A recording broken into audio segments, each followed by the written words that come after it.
Patriots 2021 season is set. The schedule has been released. We're taking a look at it right now. We're also going to have some predictions of our own here. Mariah, Janos, and Evan Lazar. Evan, just after glancing at this, yes, there's some of the same teams in there. Of course, we've got the AFC East teams in there, but it is different. We got the NFC South mixed in. What are your thoughts, just ballpark record-wise, looking at this schedule for the first time?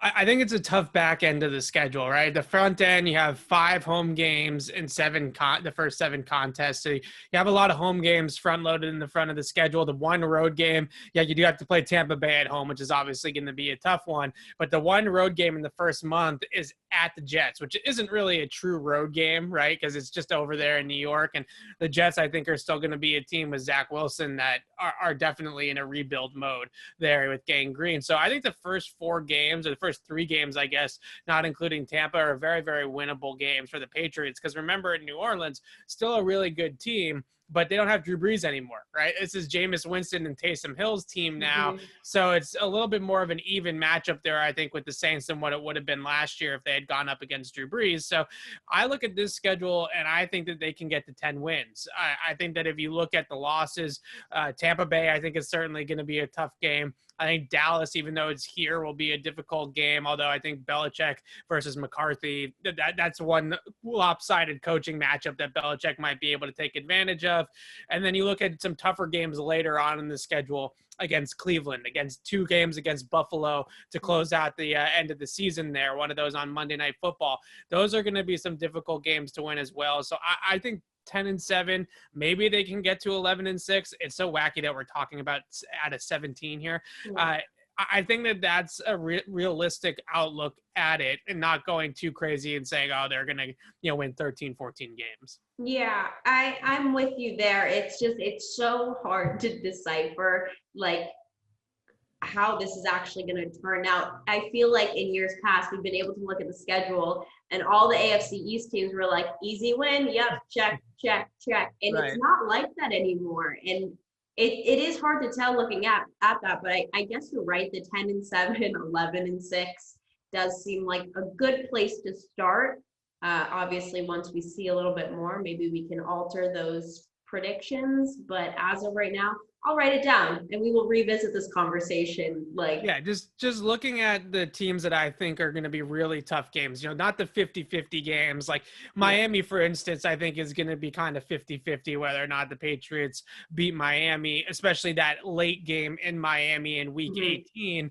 That's always a really tough one because you go from the sub-zero temperatures of a New England winter down to South Beach late in the season, and that temperature swing always messes with the Patriots. And they always seem to have a tough time with Miami in January now because of the extra week. But Miami in January, Miami in December always seems to be a difficult time. So looking at it, I think Tampa Bay, Cleveland, Tennessee, and Buffalo twice. Obviously, you play Buffalo.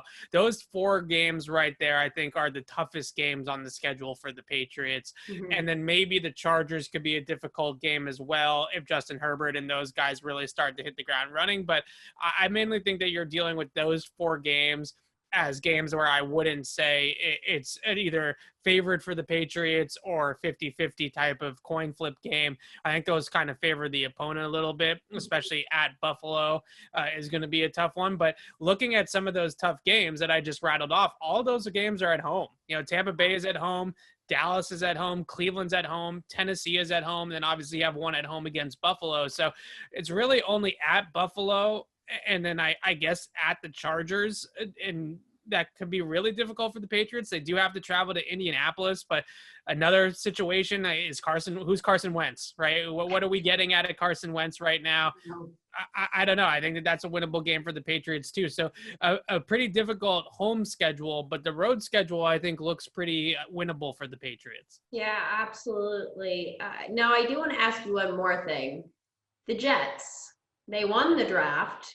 Will they be a difficult team to beat this season, do you think?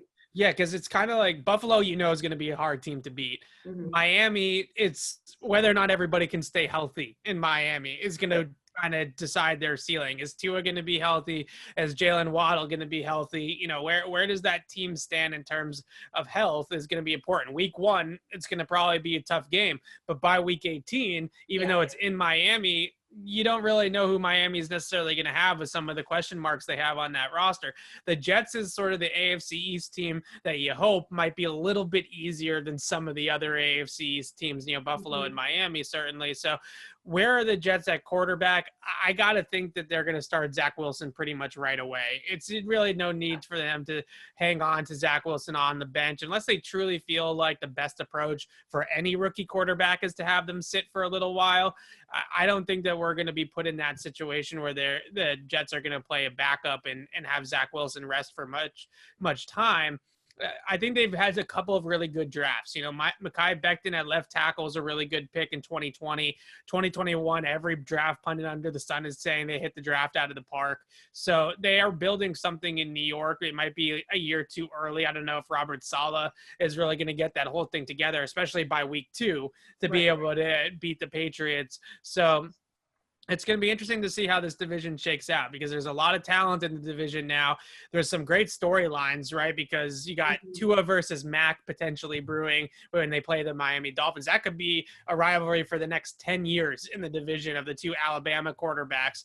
Then you have Zach Wilson versus Mac with the Jets, and the Patriots obviously didn't have an opportunity to draft Zach Wilson, but I think Mac Jones is still going to get compared to everybody in his draft class, right? Every time they go up against one of those 2021 quarterbacks, and they actually are going to play Trevor Lawrence in week 17 and the Jaguars as well. So anytime he goes up against one of those young QBs from his own class, I think that we're going to make that comparison. And then obviously Buffalo's the team to beat right now. So a fun division, especially once Mac Jones gets under center and we can go with some of those young quarterback storylines. Every quarterback at that point, Josh Allen, I believe, is 24 or 25 years old. Yeah. So every quarterback in the AFC East is going to be under the age of 25, which is going to be fascinating to watch. So wild. The next generation, they're coming. So interesting. All right. For all of our Patriots coverage, head to clnsmedia.com and subscribe to our YouTube channel over at Patriots Press Pass.